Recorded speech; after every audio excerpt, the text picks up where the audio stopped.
राष्ट्र सर्वप्रथम राष्ट्र सर्वप्रथम राष्ट्र सर्वप्रथम राष्ट्र सर्वप्रथम राष्ट्र सर्वप्रथम की बात कार्यक्रम में आप सभी राष्ट्रवासियों का हार्दिक स्वागत है। Tata institute of social sciences ने अपने दीक्षांत समारोह की नई तारीख 22 अगस्त और नए मुख्य अतिथि डॉक्टर CS परमेश की घोषणा की है। दिल्ली पुलिस ने सुप्रीम कोर्ट में जंतर मंतर पर छात्रों के विरोध प्रदर्शन के दौरान फेशियल रिकॉग्नाइजेशन तकनीक के इस्तेमाल को स्पष्ट किया है। बीजेपी के राष्ट्रीय अध्यक्ष नितिन नवीन ने उत्तर प्रदेश, पंजाब और गुजरात के लिए नए राज्य प्रभारी और सह प्रभारी नियुक्त किए हैं। बीजेपी ने अपनी नई राष्ट्रीय टीम की घोषणा की है, जिसमें राम माधव की 6 साल बाद राष्ट्रीय उपाध्यक्ष के रूप में वापसी हुई है। सुप्रीम कोर्ट ने फैसला सुनाया है कि चुनावी गड़बड़ी के मामलों को वापस लेने के लिए संबंधित हाई कोर्ट की मंजूरी अनिवार्य होगी। मल्लिकार्जुन खड़गे के गोवा दौरे से ठीक पहले कांग्रेस को बड़ा झटका लगा, जहां 100 से अधिक बूथ स्तरीय एजेंटों और कार्यकर्ताओं ने इस्तीफा दे दिया।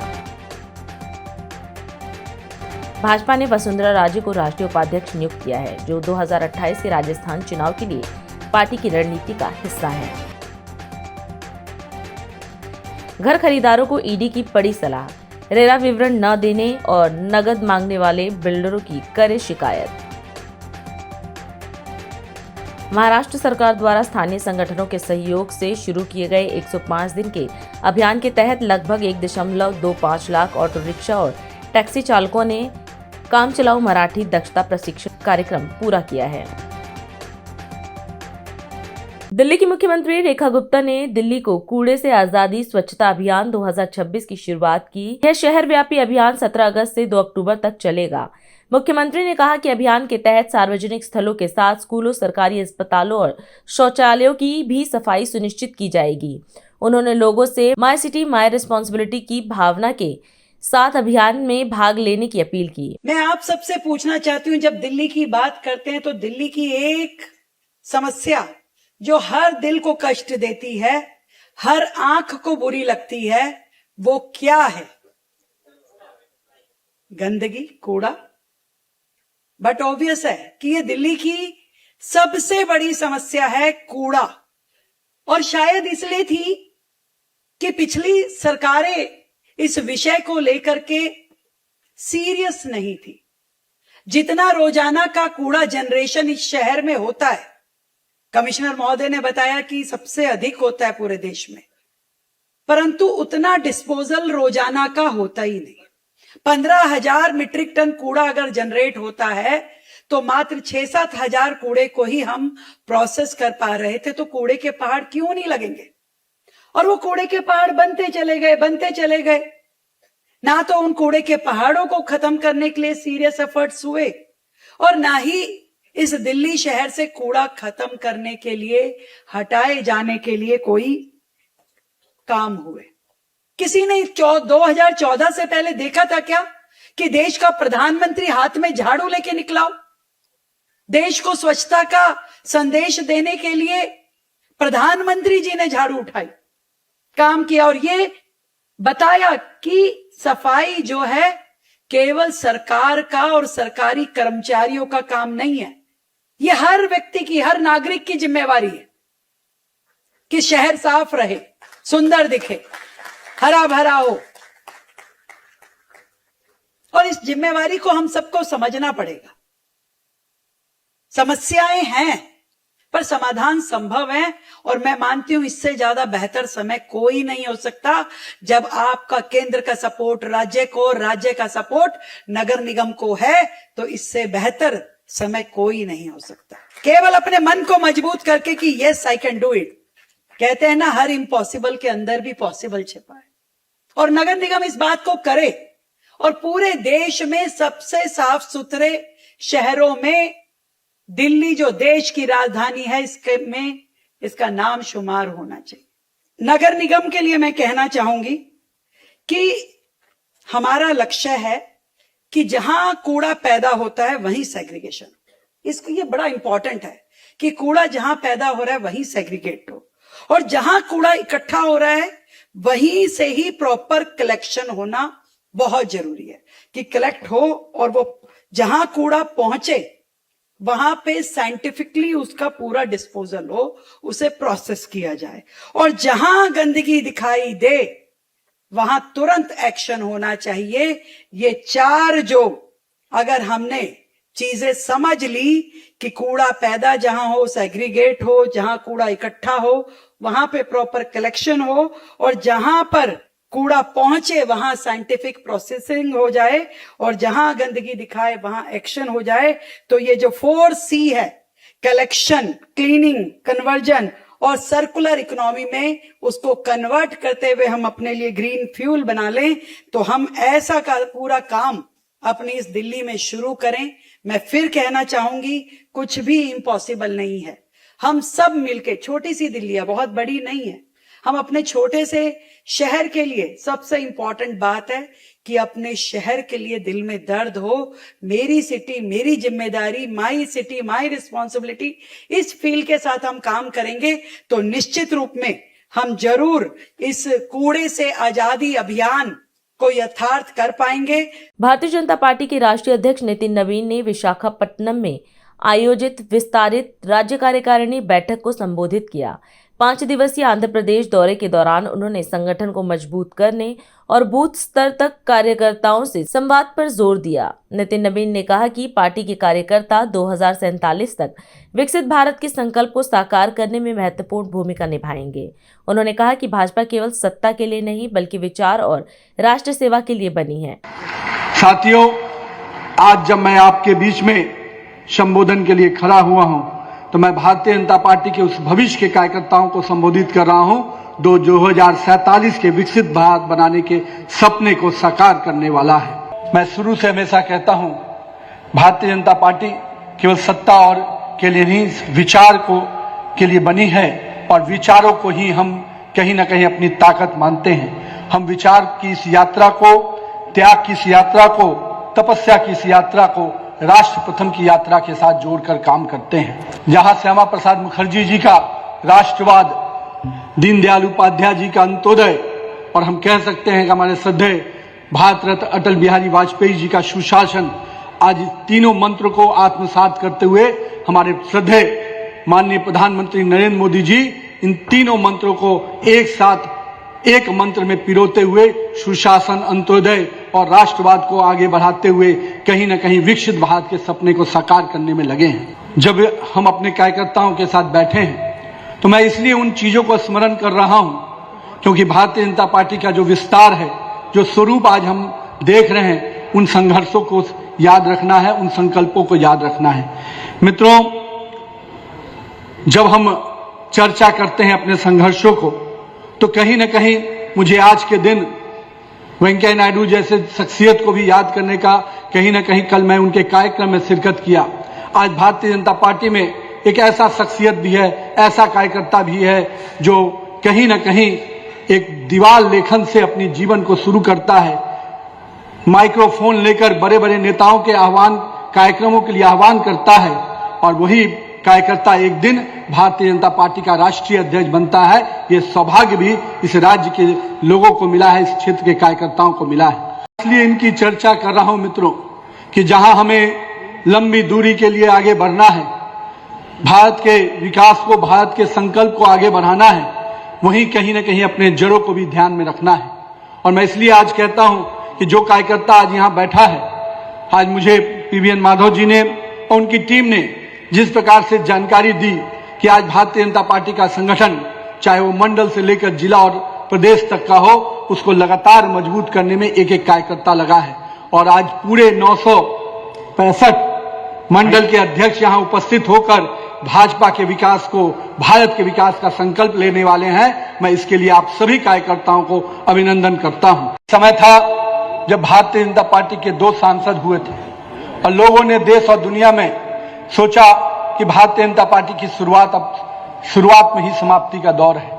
लेकिन हमारे उस समय के नेताओं ने, उस कालखंड के हमारे नेतृत्वकर्ता ने संघर्ष को, परिश्रम को अपनी ताकत बनाया, और आज हम कह सकते हैं कि हमने उस समय संघर्ष को चुना, हमने संगठन को गढ़ने की संकल्प लिया और जनता के बीच में जाने का जो रास्ता तय किया, आज कहीं न कहीं वही कारण है कि आज भारतीय जनता पार्टी देश में 22 राज्यों में हमारी सरकारें हैं और दिल्ली में भी लगातार तीसरी बार नरेंद्र मोदी के नेतृत्व में हमारी सरकार बनी है। मित्रों, आज के दिन मैं वैसे सभी हजारों कार्यकर्ताओं को नमन करता हूं जिनके तप, त्याग और परिश्रम के बल पर यह परिणाम हमें देखने को मिला है। मित्रों, 2024 के चुनाव में 25 लोकसभा में से 21 सीटें एनडीए गठबंधन को मिली, 175 में से 164 सीटें विधानसभा में मिली।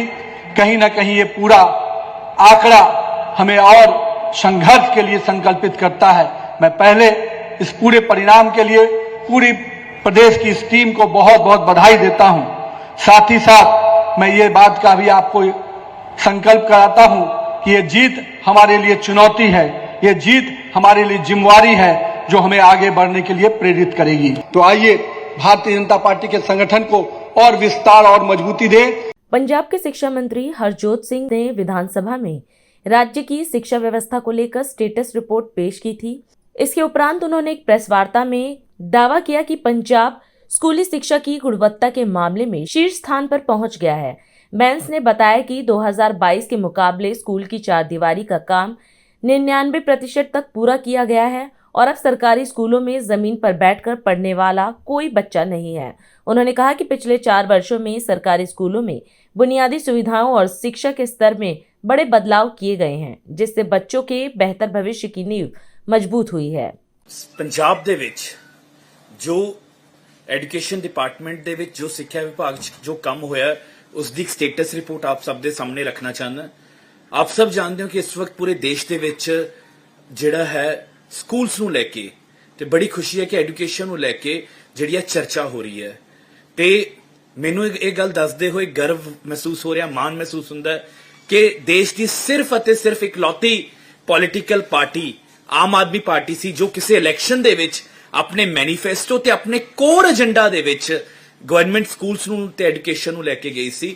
ਮੈਨੂੰ ਆਪਣੇ ਲੀਡਰਸ ਤੇ ਮਾਣ ਹੈ, ਉਹਨਾਂ ਦੀ ਸੋਚ ਤੇ ਮਾਣ ਹੈ। ਸ਼੍ਰੀ ਅਰਵਿੰਦ ਕੇਜਰੀਵਾਲ ਜੀ ਤੇ ਭਗਵੰਤ ਮਾਨ ਜੀ ਨੇ ਪੰਜਾਬ ਦੇ ਪਿੰਡ-ਪਿੰਡ ਜਾ ਕੇ ਸ਼ਹਿਰ-ਸ਼ਹਿਰ ਜਾ ਕੇ ਆਖਿਆ ਸੀ ਕਿ ਸਾਨੂੰ ਇੱਕ ਮੌਕਾ ਦਿਓ, ਅਸੀਂ ਪੰਜਾਬ ਦੇ ਸਰਕਾਰੀ ਸਕੂਲ ਠੀਕ ਕਰਾਂਗੇ। ਤੇ ਮੈਂ ਸਮਝਦਾ ਪੰਜਾਬੀਆਂ ਦੀ ਅਗਾਂਹ ਵਧੂ ਸੋਚ ਹੈ ਕਿ ਜਿਨ੍ਹਾਂ ਨੇ ਇਸ ਨੈਰੇਟਿਵ ਦੇ ਉੱਤੇ ਆਮ ਆਦਮੀ ਪਾਰਟੀ ਨੂੰ ਮਾਨ ਸਾਹਿਬ ਨੂੰ 92 ਸੀਟਾਂ ਦਿੱਤੀਆਂ। ਸਰਕਾਰ ਬਣਨ ਤੋਂ ਬਾਅਦ ਮੈਨੂੰ ਇਸ ਵਿਭਾਗ ਦੀ ਜ਼ਿੰਮੇਵਾਰੀ ਮਿਲੀ ਤਾਂ ਮੈਂ ਜੋ ਕੰਮ ਪਿਛਲੇ 4 ਸਾਲਾਂ ਦੇ ਵਿੱਚ ਮਾਨ ਸਾਹਿਬ ਦੀ ਸਰਕਾਰ ਦੇ ਵਿੱਚ ਹੋਇਆ ਉਸ ਦਾ ਇੱਕ ਸਟੇਟਸ ਰਿਪੋਰਟ। ਸਭ ਤੋਂ ਪਹਿਲਾਂ 2022 ਦੇ ਵਿੱਚ ਕੀ ਮਿਲਿਆ, ਕਿੱਥੋਂ ਅਸੀਂ ਸ਼ੁਰੂ ਕੀਤਾ, ਸਾਨੂੰ ਵਿਰਾਸਤ ਦੇ ਵਿੱਚ ਵਾਟ ਵੀ ਵਰ ਹੈਂਡਡ ਓਵਰ, ਸਾਨੂੰ ਕੀ ਮਿਲਿਆ ਸੀ। ਲਗਭਗ 20,000 ਜਿਹੜੇ ਸਕੂਲ ਹੈ, 19,000 ਕੁਛ ਹੈ ਜਦੋਂ ਆਪਾਂ ਸਾਰਿਆਂ ਨੂੰ ਕੰਪਾਈਲ ਕਰ ਦਿੰਦੇ ਹਾਂ, approximately we can say 20,000 schools ਨੇ ਪੰਜਾਬ ਦੇ ਵਿੱਚ। ਇਹ ਸਕੂਲ ਪ੍ਰਾਇਮਰੀ ਸਕੂਲ ਹਨ, ਮਿਡਲ ਸਕੂਲ ਹੈ, ਹਾਈ ਸਕੂਲ ਹੈ ਤੇ ਸੀਨੀਅਰ ਸੈਕੰਡਰੀ ਸਕੂਲਸ ਹਨ। ਇਹਨਾਂ ਦੇ ਵਿੱਚੋਂ ਮੈਜੋਰਿਟੀ ਦੇ ਵਿੱਚ 4 ਦੀਵਾਰੀ ਨਹੀਂ ਸੀ। ਐਦਾਂ ਦੇ 5,000 ਸਕੂਲ ਸਨ ਜਿੱਥੇ ਫੰਕਸ਼ਨਲ ਟਾਇਲਟ ਨਹੀਂ ਸੀ, ਜਾਂ ਤਾਂ ਬਾਥਰੂਮ ਸੀਗਾ ਹੀ ਨਹੀਂ, ਜਾਂ ਫਿਰ ਅਗਰ ਉਹ ਸੀ ਤਾਂ ਇੰਨੀ ਖਸਤਾ ਹਾਲਤ ਸੀ ਕਿ ਉਹਨੂੰ ਕੋਈ ਵੀ ਇਨਸਾਨ ਯੂਜ਼ ਨਹੀਂ ਕਰ ਸਕਦਾ ਸੀ। 500 ਤੋਂ ਵੱਧ ਸਕੂਲ ਐਦਾਂ ਦੇ ਸੀ ਜਿੱਥੇ ਪੀਣ ਵਾਲਾ ਪਾਣੀ ਨਹੀਂ ਸੀ। ਤਕਰੀਬਨ 4 ਲੱਖ ਵਿਦਿਆਰਥੀ, 4 ਲੱਖ ਬੱਚੇ ਸਾਡੇ ਪੰਜਾਬ ਦਾ ਭਵਿੱਖ ਜ਼ਮੀਨ ਦੇ ਉੱਤੇ ਹੇਠਾਂ ਬੈਠਦੇ ਸੀ। They used to sit on grounds due to the lack of furniture. Desk ਦੀ, ਫਰਨੀਚਰ ਦੀ, ਬੈਂਚਸ ਦੀ ਕਮੀ ਦੇ ਕਾਰਨ 4 ਲੱਖ ਬੱਚੇ ਵਿਦਿਆਰਥੀ ਜਿਹੜੇ ਉਹ ਜ਼ਮੀਨ ਤੇ ਬੈਠਦੇ ਸੀ। ਬਹੁਤ ਵੱਡੇ ਮਾਤਰਾ ਦੇ ਵਿੱਚ ਟੀਚਰ ਵੈਕੈਂਸੀ ਸੀਗੀਆਂ। ਬੁੱਕਸ ਜਿਹੜੀਆਂ ਨੇ ਪੂਰਾ ਸਾਲ ਬੀਤ ਜਾਂਦਾ ਸੀਗਾ, ਨਵੰਬਰ ਦਸੰਬਰ ਦਾ ਮਹੀਨਾ ਆ ਜਾਂਦਾ ਸੀ ਤਾਂ ਜਾ ਕੇ ਕਿਤਾਬਾਂ, ਐਂਡ ਇਟ ਵਾਜ਼ ਅ ਇਹਦੇ ਲਈ ਕੋਈ ਇਹ ਨਹੀਂ ਸੀ ਕਿ ਡਿਲੇ, ਇਹ ਸੈਟ ਪੈਟਰਨ ਬਣ ਚੁੱਕਿਆ ਸੀ ਕਿ ਬੁੱਕਸ ਆਂਦੇ ਅਕਤੂਬਰ ਨਵੰਬਰ ਦਸੰਬਰ ਹੋ ਜਾਊਗਾ। ਸੇਮ ਵਾਸ ਯੂਨੀਫਾਰਮ। ਕੋਈ ਜਿਹੜੇ ਪ੍ਰੀ ਪ੍ਰਾਇਮਰੀ ਸਕੂਲ ਨੇ ਉਹਨਾਂ ਦੇ ਲਈ ਕੋਈ ਯੂਨੀਫਾਰਮ ਨਹੀਂ ਸੀ। ਇਸ ਤੋਂ ਇਲਾਵਾ ਸਕੂਲ ਆਫ ਐਮੀਨੈਂਸ ਤਾਂ ਛੱਡ ਦਿਓ, ਤੁਸੀਂ ਭੁੱਲ ਜਾਓ। Security guard, campus manager, transport, ਇਹ ਤਾਂ ਕਿਤੇ ਨੇੜੇ ਤੇੜੇ ਸੀ ਨਹੀਂ। ਦਿਸ ਵਾਸ ਜਿੱਥੋਂ ਅਸੀਂ ਸ਼ੁਰੂ ਕੀਤਾ, ਜਿੱਥੋਂ ਮਾਨ ਸਾਹਿਬ ਨੂੰ ਸਾਨੂੰ ਵਿਰਾਸਤ 'ਚ ਇਹ ਸਕੂਲ ਮਿਲੇ। ਹੁਣ ਪਿਛਲੇ 4 ਸਾਲਾਂ ਦੇ ਵਿੱਚ ਜਿਹੜਾ ਹੈ ਪੰਜਾਬ ਸਰਕਾਰ ਨੇ, ਮਾਨ ਸਾਹਿਬ ਦੀ ਸਰਕਾਰ ਨੇ ਇਨਵੈਸਟ ਕੀਤਾ ਐਜੂਕੇਸ਼ਨ ਦੇ ਵਿੱਚ, ਬਿਕੋਜ਼ ਵੀ ਬਲੀਵ ਕਿ ਐਜੂਕੇਸ਼ਨ ਦੇ ਨਾਲ ਹੀ ਪੰਜਾਬ ਦਾ ਜਿਹੜਾ ਫਿਊਚਰ ਹੈ, ਸਾਡੇ ਦੇਸ਼ ਦਾ ਫਿਊਚਰ ਹੈ, ਬਦਲ ਸਕਦਾ ਹੈ। ਅੱਜ 20,000 ਸਕੂਲਾਂ ਦੇ ਵਿੱਚੋਂ 99.9% schools have boundary wall. Less than 100, 2-digit number है जी, जिथे 4 दीवारी नहीं, वो भी कोई लीगल हर्डल है, कोई सिविल कोर्ट केस है, कोई पंचायत नाल किसी प्राइवेट प्रॉपर्टी दे नाल डिस्प्यूट है, all schools have boundary wall. इस तो इलावा सारे पंजाब दे स्कूलों दे विच फंक्शनल टॉयलेट्स ने फॉर बॉयज एंड गर्ल्स ਤੇ ਐਡੀਸ਼ਨਲ ਜਿਹੜੇ ਹੈ ਨਾਓ ਅਸੀਂ ਹੁਣ ਇੱਕ ਸਟੈਪ ਹੋਰ ਮੂਵ ਕਰ ਰਹੇ ਹਾਂ ਕਿ ਅਸੀਂ ਹਰ ਸਕੂਲ ਦੇ ਵਿੱਚ CWSN children with special needs ਸਾਡੇ ਉਹ ਖਾਸ ਬੱਚੇ ਉਹਨਾਂ ਲਈ ਵੀ ਅਸੀਂ ਜਿਹੜੇ ਟਾਇਲਟਸ ਪੰਜਾਬ ਦੇ ਹਰ ਸਕੂਲ 'ਚ ਬਣਾਈਏ। ਇਸ ਦੌਰਾਨ 13,920 ਜਿਹੜੇ ਹੈ ਟਾਇਲਟਸ ਦਾ ਨਿਰਮਾਣ ਕੀਤਾ ਗਿਆ। ਕੋਈ ਵੀ ਬੱਚਾ ਜਿਹੜਾ ਹੈ ਹੁਣ ਉਹ ਜ਼ਮੀਨ ਤੇ ਨਹੀਂ ਬੈਠਦਾ। ਇਹ ਇਨਸ਼ੋਰ ਕੀਤਾ ਗਿਆ ਇਸ ਦੇ ਲਈ ਤਕਰੀਬਨ ਜਿਹੜੇ 2 ਲੱਖ ਡੈਸਕ ਹੈ ਉਹ ਪੰਜਾਬ ਦੇ ਸਰਕਾਰੀ ਸਕੂਲਾਂ 'ਚ ਪਹੁੰਚੇ ਨੇ। ਸੇਫ ਡਰਿੰਕਿੰਗ ਵਾਟਰ ਫੈਸਿਲਿਟੀਜ਼ ਹਰ ਸਕੂਲ ਦੇ ਵਿੱਚ ਇਨਸ਼ੋਰ ਕੀਤੀ ਗਈ ਹੈ। ਇਸ ਸਾਰਾ ਕੁਝ ਦੇ ਨਾਲ 9,000 ਨਵੇਂ ਕਲਾਸਰੂਮਸ।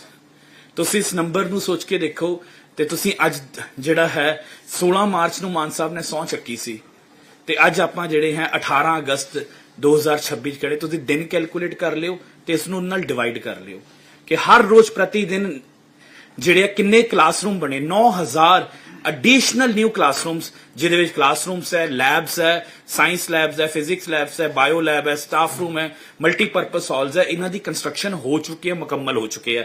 ਇਸ ਤੋਂ ਇਲਾਵਾ ਹਜ਼ਾਰਾਂ ਕਮਰਿਆਂ ਨੂੰ ਅਪਗ੍ਰੇਡ ਕੀਤਾ ਗਿਆ। ਮਕਸਦ ਇਹ ਹੈ ਕਿ ਦੱਸਣਾ ਕਿ ਸਾਡੀ ਸਰਕਾਰ ਲਈ, ਆਮ ਆਦਮੀ ਪਾਰਟੀ ਲਈ ਤੇ ਮਾਨ ਸਾਹਿਬ ਲਈ education is the top priority. अभी समय है एक ब्रेक का, हम चलते हैं ब्रेक पर, आप कहीं जाए नहीं, छोटा सा ब्रेक। श्रेया फर्निशिंग की ओर से आप सभी देशवासियों को स्वतंत्रता दिवस की हार्दिक शुभकामनाएं। श्रेया फर्निशिंग लेकर आया है आपके लिए होम कलेक्शन, जिसमें आपको मिलता है upholstery fabric, designer curtains, home and office decoratives, carpets and sofa cover कम से कम दाम में कीर्ति नगर में आपके लिए उपलब्ध है। KBT बिल्टेक प्राइवेट लिमिटेड की ओर से आप सभी देशवासियों को स्वतंत्रता दिवस की हार्दिक शुभकामनाएं। Kamal Buildtech Private Limited, fulfilling promises with our professional team and experience of delivering projects. In past, we guarantee you peace of mind and top quality work in an affordable price.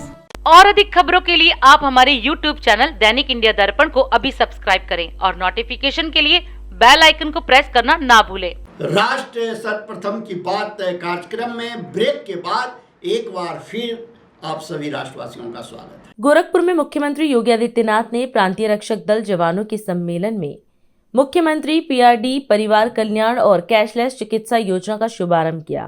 इस दौरान PRD जवानों का दैनिक duty भत्ता 500 से बढ़ाकर 600 रुपए करने के साथ 3,000 रुपए वर्दी भत्ता भी देने की घोषणा की गई।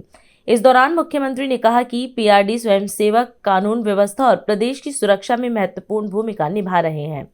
उन्होंने योजनाओं के तहत 31,000 से अधिक जवानों और उनके परिवारों को सालाना 5 लाख रुपए तक की कैशलेस चिकित्सा सुविधा उपलब्ध कराने की भी बात कही।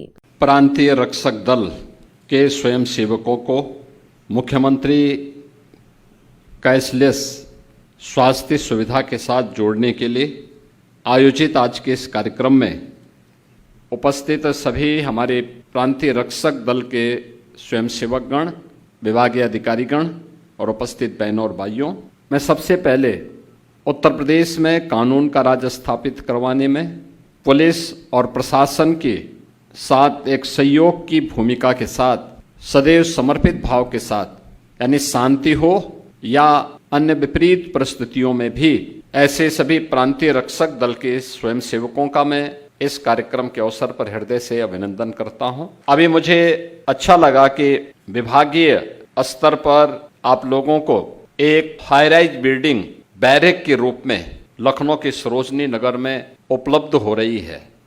मैं इसके लिए विभाग को हृदय से बधाई देता हूं। परिवर्तन ऐसे ही होता है, अच्छी सरकारें आती हैं तो सबके अच्छे दिन भी लाती है। पहले पुलिस के अधिकारियों और जवानों के लिए भी अच्छी बैरक की सुविधा नहीं हुआ करती थी, और अगर आप आज के दिन पर देखेंगे तो प्रदेश के अंदर 56 जनपद ऐसे हैं जिन जनपदों में उस जनपद की सबसे ऊंची बिल्डिंग अगर किसी की होगी तो पुलिस कार्मिकों के बैरक की होगी। होमगार्ड के स्वयंसेवकों के लिए भी अब अच्छी अवस्थापना सुविधाओं का विकास हुआ है। अब प्रांतीय रक्षक दल थे, प्रांतीय रक्षक दल के लिए भी अब हाईराइज बैरक के निर्माण का कार्य लखनऊ में संपन्न हुआ है। ये चीजें दिखती हैं कि परिवर्तन केवल एक तबके के लिए नहीं है, हर एक तबके के लिए परिवर्तन और उसमें व्यापक सुधार आज दिखाई दे रहा है। मैं इस बैरक के लिए प्रांतीय रक्षक दल से जुड़े हुए सभी अधिकारियों को, स्वयंसेवकों को हृदय से बधाई देता हूं। आज हम सब आपके लिए एक विशेष प्रयोजन से आए हैं। मुख्यमंत्री कैशलेस की सुविधा 31,000 से अधिक जो प्रांतीय रक्षक दल के स्वयंसेवक हैं, इन सबको उपलब्ध करवाने के लिए ये प्रांतीय रक्षक दल कैशलेस सुविधा का मतलब किसी भी सरकारी और सरकार के द्वारा इम्पैनल्ड हॉस्पिटल में 5 लाख रुपए की स्वास्थ्य की फ्री में सुविधा अब आपको भी प्राप्त हो जाए। हर वर्ष होगी, ऐसा नहीं कि एक ही बार, हर वर्ष इसमें सरकार की ओर से आपको ये सुविधा उपलब्ध करवाई जा रही है, क्योंकि आपने जिस अनुशासन के साथ, जिस समर्पण के साथ और जिस सेवा भाव के साथ अपने कार्यों को प्रदेश के अंदर देकर के प्रदेश की प्रगति में, प्रदेश के आयोजनों को सफलतापूर्वक संपन्न करने में, बाढ़ हो या सूखा, महाकुंभ हो या दीपोत्सव का आयोजन, देव दीपावली हो या फिर रंगोत्सव का, बरसाना का कार्यक्रम, इन सभी आयोजनों में शांति काल में ट्रैफिक की व्यवस्था का संचालन करने का कार्य हो या फिर राजस्व से जुड़े हुए मामलों में प्रशासन और पुलिस का सहयोग करने के लिए हर एक स्तर पर जहां भी लगा दिया, चुनाव की ड्यूटी हो या फिर किसी अन्य सामान्य प्रयोजन से, इन सभी कार्यक्रमों में एक साथ जुड़ करके, लग करके प्रांतीय रक्षक दल ने अपनी जो सेवाएं प्रदान की हैं, उन सेवाओं के प्रति उनको धन्यवाद देते हुए आज राज्य शासन की ओर से आपको 5 लाख रुपए की प्रतिवर्ष स्वास्थ्य बीमा का कवर उपलब्ध करवाया जा रहा है। और किसी भी सरकारी इम्पैनल्ड हॉस्पिटल में आप जाकर के, निजी क्षेत्र के इम्पैनल्ड हॉस्पिटल में जाकर के आप अपने परिवार का भी उपचार उस 5 लाख रुपए में करवाने के लिए स्वतंत्र होंगे। इसके लिए उत्तर प्रदेश सरकार ने सुविधा आज आप सभी 31,000 स्वयंसेवकों को प्रदान किया है। जयपुर के बिरला ऑडिटोरियम में मुख्यमंत्री भजनलाल शर्मा ने सुरक्षा सखी एवं युवाओं के साथ संवाद कार्यक्रम को संबोधित किया। उन्होंने कहा कि अपराधों पर अंकुश लगाने और समाज में जन जागरण के लिए ऐसे संवाद जरूरी हैं। मुख्यमंत्री ने महिलाओं और युवाओं से सामाजिक जागरूकता बढ़ाने में सक्रिय भूमिका निभाने की अपील की।